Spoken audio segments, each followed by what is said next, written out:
এক বাচ্চার মা, তাও ডিভোর্সি, সেই মহিলার সাথে পরকীয়া করা হচ্ছে। ফোন হাতে না নিলেই জানতেই পারতাম না। এখন তাহলে আমাকে আর ভালো লাগে না তিশান? হ্যাঁ, ডিভোর্সি মহিলার সাথে পরকীয়া করছি। তোমার কোনো সমস্যা? আর তোমার সাহস কি করে হয় পুষ্পিতা আমার ফোনে হাত দেয়ার? আমি তোমার স্ত্রী, আমার অধিকার আছে তোমার ফোন হাতে নেয়ার। 3 বছর প্রেম করে আমরা বিয়ে করেছি, আর তুমি এখন আমাকে রেখে পরকীয়া শুরু করলে তিশান। এটা ভাবতে আমার কলিজা ছিদ্র হয়ে যাচ্ছে যে তিশান আমাকে ছাড়া কিছুই বুঝতো না, সে এখন অন্য কারো। ড্রামা বন্ধ করো পুষ্পিতা, তোমার এসব ঢং দেখতে মজা লাগছে না। যখন প্রেম করতাম তখন ফিগার, বডি সবকিছুই ঠিক ছিল, আর বিয়ের পরে কি করছো? একটা মেয়ে হয়েছে, এতেই পেটে চর্বি জমিয়ে ফেলেছো। দেখতে তো বুড়ি বুড়ি লাগে। তোমার সাথে যে সংসার করছি এটাই তোমার কপাল, না হলে কবেই ডিভোর্স দিয়ে ফেলতাম। এটা তুমি বলতে পারলে তিশান? কি করে বললে? হ্যাঁ, বিয়ের আগে আমার বডি সবকিছু ঠিক ছিল, বিয়ের পরে তোমার সংসার এসে গাধার মতো পরিশ্রম করেছি। একটা বুয়া পর্যন্ত রাখুনি, সব কাজ আমাকেই করতে হয়। তাহলে বিয়ের আগের রূপ আমার কাছে ফিরে পাবে কি করে? তোমরা পুরুষরা বিয়ের আগে প্রেমিকাকে যেভাবে দেখতে চাও, বিয়ের পরেও সেভাবে চাও, অথচ স্ত্রীকে দিয়ে গাধার মতো পরিশ্রম করাও। আমি ভেবেছিলাম আমি একজন আদর্শ স্বামী পেয়েছি, কিন্তু না, আমি ভুল। তুমিও সবার মতো তিশান, সব পুরুষদের মতো তুমিও নতুনত্বের স্বাদ খুঁজছো। তোমরা পুরুষরা মেয়েদের সাদা চামড়ার রূপটাই খোঁজো শুধু, কখনো তাদের মন বুঝলে না, বুঝবেও না। তারপর অফিসে চলে গেল। সেদিন আমার সন্দেহ আরো গভীর হলো। যেদিন উনি 2টি শাড়ি কিনে এনেছিল, খাটের উপরে প্যাকেট রেখে অনি ওয়াশরুমে চলে গেল। আমিও শপিং এর প্যাকেট খুলতেই দেখি তাতে 2টো শাড়ি। ভেবেছি হয়তো আমায় দেবে, তাই লুকিয়ে রেখেছে। আমি তাই আবার প্যাকেটটা রেখে দিলাম। একটু খুশিও হয়েছিলাম, অনি আমায় এরকম উপহার নতুন দেয় না। বিয়ের পর থেকে যতবার আমার জন্মদিন এসেছে ও আমায় আমার পছন্দের রঙের শাড়ি দিয়েছে, কিন্তু অনি রুমে এসে আমার সামনেই প্যাকেটটা নিয়ে বের হয়ে গেল বাইরে। আমি পেছন থেকে এত ডাক দিচ্ছি, ফিরেও তাকায়নি। কাছের মানুষের কাছ থেকে লুকোচুরি নেওয়া যায় না। আমি তখনই ভেবে নিয়েছি অনি হয়তো মুক্তি চায়, তা বলতে পারে না। কতদিন হয়ে গেল আমার চোখের দিকে তাকায় না, তারও হিসেব নেই। রাত 12টা, অনি এখনো আসছে না। কল দিচ্ছি, সুইচ অফ পাচ্ছি। রাত যখন 1:45 তখনও আসলো বাসায়। হাতের দিকে তাকিয়ে দেখি প্যাকেটটাও নেই। না, আজ অনির কাছে জানবই যে ও কি চায়। এই ভেবে অনিকে বললাম, অনি, আজকাল আমি কি খুব বিরক্তি হয়ে যাচ্ছি? অনি বলল, আচ্ছা, এখন কি এসব বলার সময়? তাহলে কখন জিজ্ঞেস করব?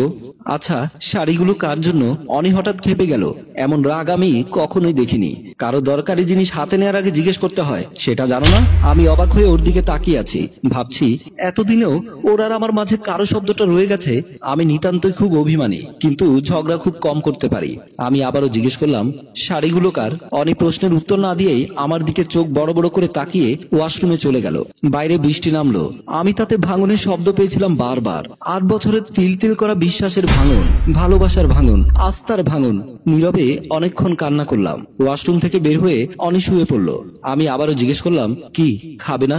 না, খেয়ে এসেছি। আমি তো না খেয়ে বসে আছি, আর তুমি খেয়ে এসেছো।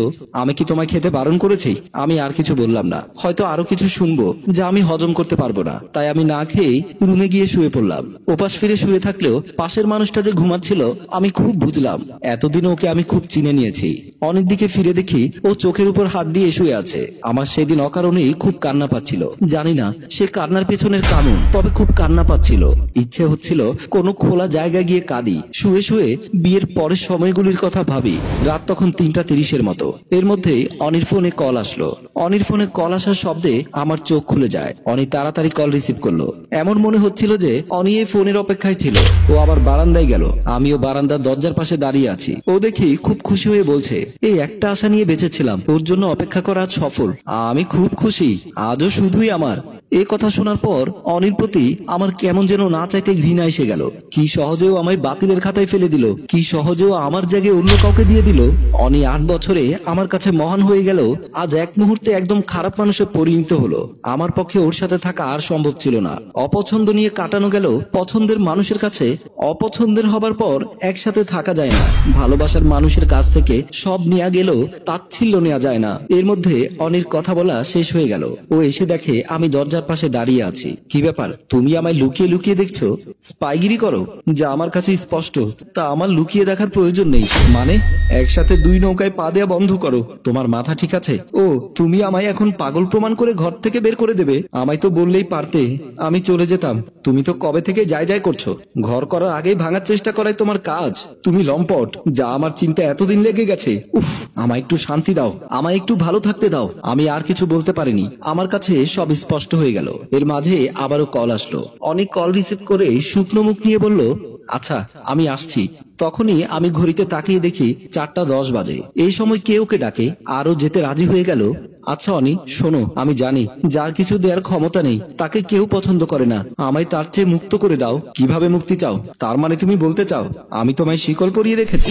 এই বলে ও তাড়াহুড়ো করছে বাইরে যাবার জন্য। আমি ডিভোর্স চাই। কথাটা শুনেও অনি আমার দিকে তাকালো না। আমার রাগ তাতে আরো বেড়ে গেল। আমায় 2 দিনের মধ্যে ডিভোর্স দেবে? আচ্ছা বলে ঘর থেকে বের হয়ে গেল। সকাল 5টা পর্যন্ত বারান্দায় দাঁড়িয়েছিলাম। অনেক ভেবে দেখলাম এই ঘরে আর থাকা সম্ভব নয়। আগে জানতাম 3বার তালাক বলেই সম্পর্ক ভেঙে যায়। হয়তো অনিতা বলেনি, তবে সে যেহেতু রাজি, তার মানে সে মন থেকে আমায় দূরে সরিয়ে দিয়েছে অনেক আগে। যেখানে অবহেলা ভরে গেল সেখানে আমি কিসের আশায় ভর করে থাকি? এই ভেবে আমি বাড়ি থেকে বের হয়ে গেলাম। আমার শাশুড়ি তখন ঘুমায়, তাকে আর জাগাইনি। সে হয়তো আমি চলে যাওয়াতে খুশি হবেন। আমার সাথে কিছুই নিলাম না, শুধু ফোনটার সাথে 8 বছরের স্মৃতি নিয়ে আমার বাড়ি চলে আসলাম। 3 মাস পর আজ 7ই আগস্ট, আমাদের নবম বিবাহ বার্ষিকী। আচ্ছা অনেকেই ভুলে গেছে হয়তো আজকের দিনের জন্যই ও বিচ্ছেদ করছে না, কাল হয়তো ডিভোর্স পেপার পাঠাবে। এমন সময় কলিং বেলের শব্দ। বুকের ভেতর হু হু করে উঠলো। হয়তো যেদিনে কিছু শুরু হয়েছিল সেদিনই তার সমাপ্ত হবে। দরজা খুলে দেখি কেউ নেই। আশেপাশে তাকালাম, কাউকে দেখছি না। এর মাঝে বাচ্চার কান্নার শব্দ। নিচে তাকিয়ে দেখি মেঝেতে তোয়ালে পেঁচানো একটা বাচ্চা কাঁদছে। বাচ্চা দেখে আমি থ হয়ে দাঁড়িয়ে গেলাম। কেউ নেই আশেপাশে। কেই বাচ্চাকে রেখে গেল। বাচ্চাকে কোলে নিলাম, ওর কান্না থেমে গেল। বাচ্চা পেয়ে আমার কান্না এসে গেল। কত বছরের প্রতীক্ষা একটি বাচ্চা। আমি বাচ্চাকে বুকের ভেতর নিয়েছি, তারপর ঘরে ঢুকে গেলাম। খুব ভয় হচ্ছে ওকে হারাবার। খুব ভাবতে ইচ্ছে হচ্ছে হয়তো আল্লাহ নিজে থেকে এসে আমায় বাচ্চা দিয়ে গেছে। আমি যুগের পর যুগ কাটিয়ে দিতে পারবো এই বাচ্চার মুখ দেখে। আবারও কলিং বেলের শব্দ। হয়তো এই বাচ্চাকে নিয়ে যাবে কোল থেকে আমার। আমি আর হারাতে পারবো না কিছু। এই বলে বাবুকে কোলের মাঝে লুকালাম। আবারও কলিং বেলের শব্দ হলো। মা গিয়ে দরজা খুললো। একটা লোক মায়ের হাতে একটা খাম দিয়ে বলল, এটা আপনার মেয়েকে দেবেন। ঠিক আছে বলে মা আমার রুমে চলে আসলো। আমার কোলে বাচ্চা দেখে অবাক হয়ে আছে। কে এসেছে মা? কে এই বাচ্চা? আমার বাচ্চা। পাগল হয়েছিস তুই? মা কে এসেছে বলবে তো? একটা ছেলে এই খামটা দিয়ে গেল। আমি খামটা হাতে নিয়ে দেখি তার উপরে অনির নাম। এই বুঝি ডিভোর্স পেপার। আজকের এমন দিনে অনি কি করে পারলো আমায় ডিভোর্স পেপার পাঠাতে? আজকে বিবাহ বার্ষিকীতে আমি সবচেয়ে সেরা উপহার পেয়েছি, আর তার প্রতিদান অনিও সবচেয়ে বড় কিছু কেড়ে নেবে। হয়তো কিছু পেতে হলে কিছু দিতে হবে, এটাই কপালের লেখা। খামটা খুললাম, কেন যেন কোনো ভয় করছে না। এই ব্যাপার নিয়ে আর চিন্তা নিতে পারছিলাম না। খাম খুলে দেখি অনির হাতের লেখায় একটা চিঠি। পুষ্পিতা, আজ আমাদের নবম বিবাহ বার্ষিকী। তুমিও হয়তো ভুলে যাওনি সেদিন রাতে আমি কথা বলেছিলাম আমার এক ডাক্তার বন্ধুর সাথে। যে ডাক্তার, ওর হাসপাতালে এক পাগলিকে ভর্তি করানো হয়েছিল যে অন্তঃসত্ত্বা ছিল। আমার বন্ধু আমাকে জানায় ও তো জানতো আমাদের একটা সন্তানের খুবই দরকার, আর ওই বাচ্চার একটা নিশ্চিত আশ্রয়ের দরকার, যা ওই পাগলির মা দিতে পারতো না। আর আমি শাড়ি এই বাচ্চার মায়ের জন্য কিনেছিলাম। আর তুমি আমায় ভুল বুঝলে। যেদিন রাতে কথা বলেছিলাম সেদিন বাবু পৃথিবীতে এসেছিল। আমি খুশির খবর দিতে যাব, এর মাঝে তুমি ভুলে খেপে গেলে। তারপর সকালে জানতে পারি বাবুর মা মারা গেছে। তখন তোমার সাথে চাইলেও ভালো আচরণ করতে পারিনি। বাসায় এসে দেখি তুমি নেই। ভেবেছিলাম আমাদের বিবাহ বার্ষিকীতে বাবুকে উপহার দেব। ওই যে বাবুটা তোমার কাছে, সে আজকে থেকে আমাদের সন্তান, আমাদের এতদিনের অপেক্ষার ফসল। আমি জানি এতক্ষণ বাচ্চার সাথে ভাব করে ফেলেছো। তুমি তো এমন একজন যে খুব সহজে কাউকে অধিকারে নিয়ে যায়। আসলে তুমি আমার মনের মতন। ইতি, তোমার অনি। চিঠিটা পড়ে আমি কান্না থামিয়ে রাখতে পারিনি। আমার সারা শরীর ঠান্ডা হয়ে গেল। এত সুখ কি আমার প্রাপ্য ছিল? জীবনে আমি মনে হয় প্রথম মেয়ে যে এরকম ডিভোর্স লেটার পেলাম, যা পেয়ে শরীরের সমস্ত সুখ বের হয়ে আসতে চাইছে। আমি আর অপেক্ষা না করে দৌড়ে ড্রয়িং রুমে গিয়ে ল্যান্ডফোনটা হাতে নিয়ে অনিকে কল দিলাম। আমার কান্নায় গলা ধরে যাচ্ছিল। আমি হ্যালো বলতে অনি বলল, বাবুটার মা আর নেই। আমি বললাম, কি বলো? আমি আবার মারা গেলাম কখন? আমার এত তাড়াতাড়ি মরলে হবে? মেয়ে বিয়ে দেবে কে? মেয়ে বিয়ে দেব না। অনেক কিছু বলছে না। ওপাশ থেকে ফুসফুস শব্দ।